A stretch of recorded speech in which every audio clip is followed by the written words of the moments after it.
Vous savez, l'information, c'est important à TVA. Mais je reçois à l'instant une dépêche dans laquelle j'apprends en même temps que vous que il semblerait que ça n'a pas toujours été le cas. Alors, pour en savoir plus, allons rencontrer notre correspondant, M. Jean-Pierre Coallier. Au tout début, la salle des nouvelles était au-dessus du Carabin, qui était un club sur la rue Sainte-Catherine. Moi, je me souviens d'être resté coincé sur le coin de la rue. Je suis arrivé 1 minute en retard à faire mon bulletin de nouvelles. Je l'ai fait avec mon imperméable du dos. Au hockey, dans les séries de fin de saison, le thème avait passé à peu près 8 fois. Quand je suis arrivé, moi, à Télémétropole, en 1968, j'étais, écoutez, le 9e employé de la salle des nouvelles. Il n'y avait pas de journalistes qui présentaient les bulletins d'information. C'était des annonceurs maison à tour de rôle. On pouvait nous demander de faire les nouvelles un soir, de faire ensuite des voix hors champ. Le lendemain, on pouvait être chef d'antenne d'une soirée d'élection. On faisait de tout. D'autres résultats maintenant avec Serge Bellin. Eh bien, pour l'Union nationale, qui ce soir n'a fait élire aucun député, ce semble être la déconfiture complète. J'ai livré mon premier bulletin de nouvelles, pas d'équipe en studio, dans la cabine de l'annonceur maison. L'éducation demeure l'une des grandes priorités pour le Québec. Je commence le bulletin de nouvelles, hey, j'avais pas de salive, j'avais les mains moites comme ça se peut pas, les mains glacées. Pour continuer en profondeur le réaménagement de la Constitution canadienne, particulièrement en ce qui concerne le partage des pouvoirs. Ça devait être nouille, tarte, à chercher tous les qualificatifs possibles. J'avais honte de moi. Les choses ont commencé à changer avec l'arrivée de journalistes comme Jacques Moisan et Pierre Bruno. Pierre Bruno qui avait 23 ans à l'époque, donc le plus jeune chef d'antenne de la télévision québécoise.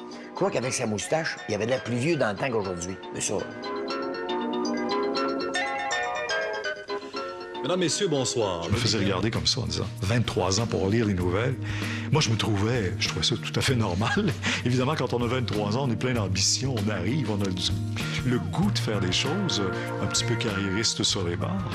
Alors, tu as le goût de foncer, tu fonces. En dépit de cette épée de Damoclès suspendue au-dessus de la commission, les débats ont une fois de plus tourné en rond pendant plus de 5 heures aujourd'hui. Il y avait toujours une espèce d'élite partout qui prétendait que le Canal 10 ne pouvait pas faire de nouvelles. C'était faux, parce que je pense qu'il y avait déjà là plein de gens qui avaient du potentiel, beaucoup de qualité, qui n'attendaient juste qu'on ouvre les barrières pour dire on fait de l'information. C'est bien ça, Jacques. Yolande Lécuyer, candidate défaite dans le comté de Bourget. La salle des nouvelles de TVA a évolué en même temps que la société a évolué. Il fallait s'ajuster au changement des gens. Une chose est sûre, c'est que les Montréalais ont profité du beau temps pour redécouvrir la ville et profiter des joies du plein air. Sophie Thibault, à Montréal. Moi, je suis rentrée à cette époque-là. Il y avait un grand changement de troupe qui s'opérait. Beaucoup de jeunes qui entraient, un souffle nouveau. On est parti quand même du 3e étage où il n'y avait aucune espèce de fenêtre.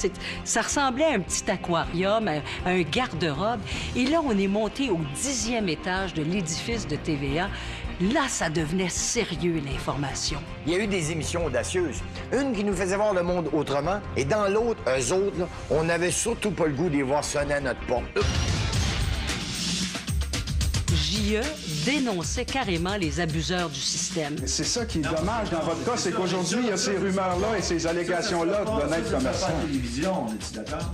Ça, oui, ça va y être. Je vous le dis, oui. Dénonçait les malfrats, dénonçait les fraudeurs. I don't want to attack you. I just want to talk to you. Sir? Les gens avaient une perception de JE qui était plus fort que la police. JE, c'était plus fort que la police. Bonsoir et bienvenue au match de la vie. C'était simplement le monde vu avec des yeux de Québécois et un cœur de Québécois. Nous sommes au Chili ce soir. Je remercie à tout le monde au Québec pour ce qu'ils m'ont donné, la santé, à moi et à ma famille. Là, on crée un nouveau style. On va inventer une télévision beaucoup plus proche. Les gens vont nous recevoir chez eux. Qu'est-ce qui est plus important? C'est-tu de réussir sa vie, comme on dit, ou de réussir dans la vie, aux yeux des autres? Je pense que c'est de réussir sa vie. Ça a été les 10 plus belles années de ma vie. On a vu dans l'auditoire, on a vu ce changement, on a vu cette reconnaissance du travail fait par nos journalistes ici. Mais ce qui a mis Télémétropole et TVA sur la carte de la crédibilité et de la notoriété, je dirais que ça a été la crise d'Oka. On faisait des bulletins spéciaux rapidement. On entrait en onde dès qu'il y avait un élément nouveau, un événement majeur qui se passait. Gaétan, du nouveau de votre côté. Les discussions se poursuivent toujours au milieu de la route 138. Et les gens ont bien vu que les nouvelles Télémétropole, là, Canal 10, c'était fini. C'était une nouvelle époque qui commençait. Véritablement, là, après chacun des événements qui sont arrivés, il y a eu comme cette fidélisation qui s'est faite de façon naturelle. Où les gens disent, il se passe quelque chose, c'est à TVA qu'on va.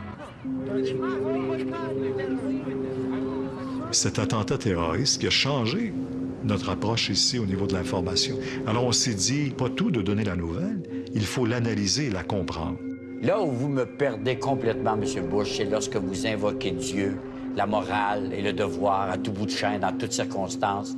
C'est un homme libre qui s'est adressé aux Québécois. Je l'ai fait avec tout le sens de responsabilité que je pouvais avoir. Je l'ai toujours fait avec franchise. C'était la force de Télémétropole de devenir plus qu'une présence divertissante, mais une présence d'éducation dans la population, une présence si forte qu'elle est devenue la référence en information.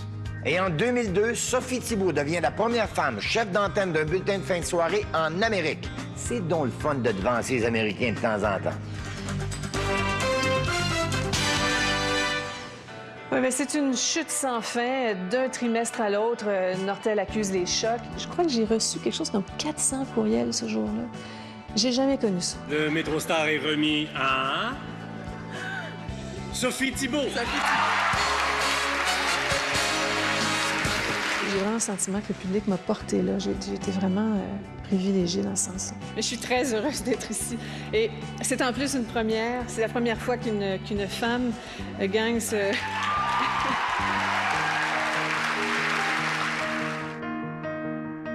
Aller à Télémétropole, c'était parler directement au monde, sans filtre.